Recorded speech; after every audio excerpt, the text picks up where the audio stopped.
அவர்கள் நாங்கள் நடத்திய இலவச ஜோதிட முகாம்களை வைத்து சொன்ன ஒரே செய்தி, நாங்கள் எத்தனை துறையை இயக்கினாலும் நீங்கள் இலவச முகாம் நடத்தி கொடுத்ததன் உண்மையை அனுபவத்தை தெரிந்து கொண்டு அதன் பயனை அடைந்ததாக சொல்கிறேன்.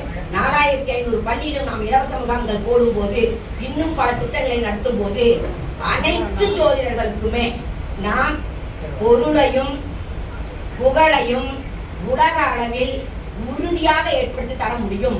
நீங்கள் போகும் மேடையில் இதை அறுதிட்டு சொல்லிவிட்டு வாருங்கள் என்று அவர்கள் என்னை சொல்லி அனுப்பினார்கள். நான் பேசிக்கொண்டிருக்கும் போது கூட தொலைபேசி மேடையில் இருக்கும்போது கூட தொலைபேசி போட்டார்கள், நான் எடுக்கவில்லை.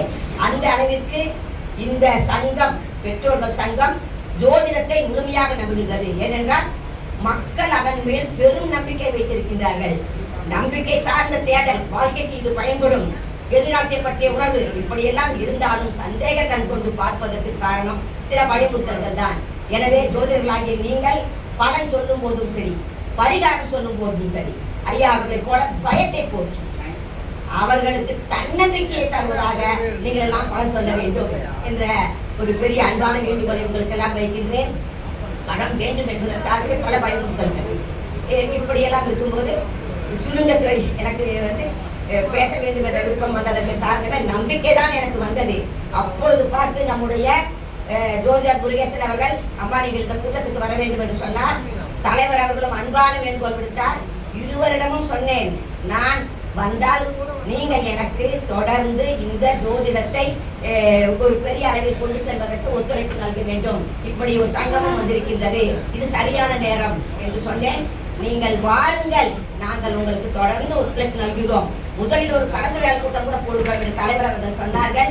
சூழல் உங்களுக்கு தெரியும், நம்முடைய முருகேசனையாவுடைய சூழல், அதனால் நேற்று கலந்துரையாடல் போடவில்லை. உங்களிடம் சொல்வதற்காக பல திட்டங்களை கொட்டி கொட்டி வைத்திருந்தேன். உண்மையாக அறுதியிட்டு நெஞ்சிருப்பதை சொல்கின்றேன். ஐயா அவர்களிடம் பேசியதன் பின்னர் நாம் இன்பமான மனநிலையில் எனக்கு என்ன நம்பிக்கை வந்தது, ஜோதிடத்தை அடுத்த கட்டத்திற்கு கொண்டு சென்று விட முடியும், மக்களுக்கு விழிப்புணர்ச்சியை எடுத்த வேண்டும், அதை கல்வியாக கொண்டு செல்ல வேண்டும் என்ற பல திட்டங்கள் பிஎஸ்எம்எஸ் சித்தாவுக்கெல்லாம் இருக்கு. ஏன் ஜோதிடத்துக்கு வரக்கூடாது? ஏன் சில துறைகளில் ஜோதிடம் இருக்குது, பல்கலைக்கழகத்தில் அத்தனை துறையிலும் ஜோதிடம் வரக்கூடாது? குறிப்பாக இதை சொல்லிவிட்டு ஐயாவை இந்த நம்பிக்கையோடு தான் நான் வந்தேன். இனிமேல் நாம் அறுபாடுபட போகிறோம், அதற்கு பின் தான் வெற்றி. முதலில் பட்டதெல்லாம் பெருசாக நினைச்சிருக்கிறோம், அதெல்லாம் ஒரு 5 விழுக்காடு தான். இன்னும் 95 விழுக்காடு நாம் பாடுபட்ட பின் தான் இந்த சங்கத்துடன் சேர்ந்தும் சரி, தனியாகவும் சரி, அதன் பின் தான் வெற்றி நம்மை தேடி வரும் என்று நினைத்தேன். இப்பொழுது சொல்கிறேன், இன்பமான மனநிலையில் நம்முடைய திட்டம் நிறைவேறிவிட்டது என்று நாம் கற்பனையாக நம்ப முடியாது. என்னுடைய மனம் உண்மையாக உறுதியாக நம்புவதால் இப்பொழுது நான் பேசுவது கூட என்ன பேசுகிறேன் என்று எனக்கு தெரியவில்லை. அந்த அளவிற்கு மனம் அதிலேயே திளக்கின்றது. நடந்து விட்டது, நம்முடைய திட்டம் நிறைவேறிவிட்டது என்ற அளவிற்கு. அதற்கு காரணம் ஐயா அவர்களுடைய பேச்சுதான். ஒரு மகாலட்சுமி போன்றவர்களுக்கு ஒரு தூண்டுகோல், ஒரு கிரியாவுக்கு இருந்தால் எனக்கு யானை பலம் வரும் என்ற என்னுடைய பலவீனத்தை உங்களிடம் சொல்லி எனக்கு அந்த தூண்டுதலையும் கிரியாவுக்கு போன்ற ஒரு உற்சாகத்தையும் கொடுத்த ஐயா அவர்களை என்னுடைய கடன் முன்பு நான் தெரிவித்து உங்கள் அனைவர் சார்பாகவும் இன்னும் பலமாக அவருக்கு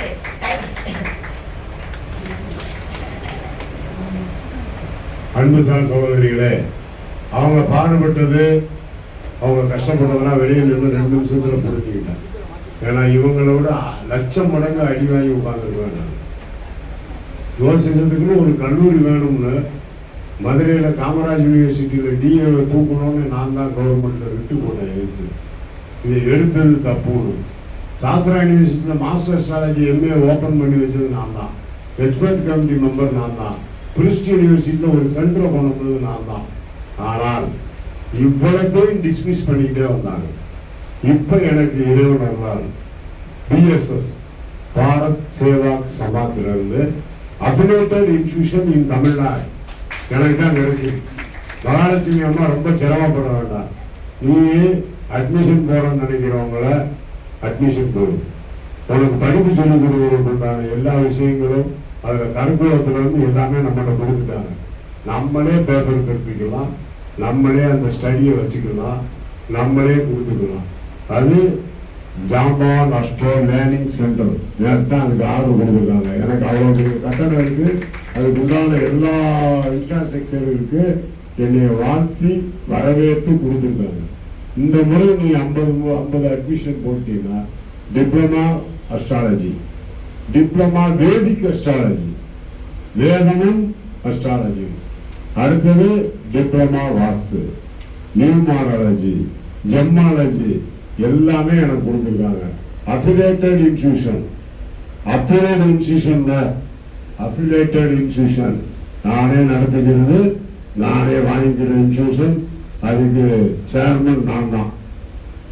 என்னுடைய லட்சியம் என்னன்னா, மகாலட்சுமி மாதிரி ஒரு 10-50 உள்ளே சேர்ந்து அதில் போடுங்க. போட்ட பிறகு அவங்க என்ன சொல்ல போறாங்க, கம்யூனிட்டி காலேஜா தர்றேன்பாங்க. ஏற்கனவே நமக்கு இந்திரா காந்தி ஓபன் யூனிவர்சிட்டியில 2010 நம்ம பதிவு பண்ணி என் பேர்ல பதிவு பண்ணி அது கம்யூனிட்டி காலேஜா கொடுக்குறேன்னு சொன்னதை ரெகுலர் மோட்ல கொடுத்தாங்க. 6 இருக்கு. நான் டிஸ்டன்ஸ் எஜுகேஷன் மோடு தான் கேட்டேன், ரெகுலர் மோடு வேண்டாம்னு சொல்லி தான் நிப்பாட்டி வச்சிருக்கேன். சரியா? இப்ப போய் நம்ம இக்னோல கேட்டாலும் இப்ப நம்ம என்ன செய்ய போறோம்னு கேட்டீங்கன்னா, நீங்க அட்மிஷன்ஸ் எல்லாம் போடுங்க, நாங்க ஒரு ஸ்கீம்ல கொண்டு வரோம். அவங்க கொண்டு வருவது UCC grand commission, university grant commission மூலமா தான் இந்த நிகழ்வுகள் நடக்கணும்னு சொல்றாங்க. நாங்க என்ன சொல்றோம், எங்களுக்கும் இந்த யூனிவர்சிட்டி கிராண்ட் கமிஷனுக்கும் எந்த விதமான சம்பந்தமும் இல்லை. நாங்கள் ஏன் இந்த கடையை கொண்டாந்து உங்களை கொடுக்கணுங்கிறதா என்னுடைய கேள்வி. எல்லா இடத்துலையும் யூனிவர்சிட்டிஸ் டீம் யூனிவர்சிட்டிஸ் எல்லாம் நடத்தின அஸ்ட்ராலஜி கோர்ஸ் எதுக்கும் கவர்மெண்ட் சர்டிபிகேட் கொடுக்கல. டெல்லியில ஒரு பிரைவேட் யூனிவர்சிட்டி தான் வாங்கி கொடுத்துருக்காங்க. அது உங்க எல்லாத்துக்கும் தெரியாது, எனக்கு தெரியும். நான் தான் எழுதுனேன், நான் தான் யூனிவர்சிட்டி கிராண்ட் கமிஷன்ல கொண்டு பென்ஷன் கொடுத்தேன். நானே நேரம் வாழான்னு சீப்ட என்ன சொன்னேன், ஒரு யூனிவர்சிட்டிக்குள்ள ஒரே ஒரு சென்டர் தான் நடக்கணும். 108 சென்டர் 120 சென்டர் கொடுத்துருக்காங்களே, இதுக்கு உங்க யூனிவர்சிட்டி கிராண்ட் கமிஷன் சட்டத்துல இருக்கான்னு கேட்டேன். இல்லைன்னு சொன்னாங்க. மூடலைன்னா சுப்ரீம் கோர்ட்டுக்கு போவேன்னு மூடிட்டாங்க.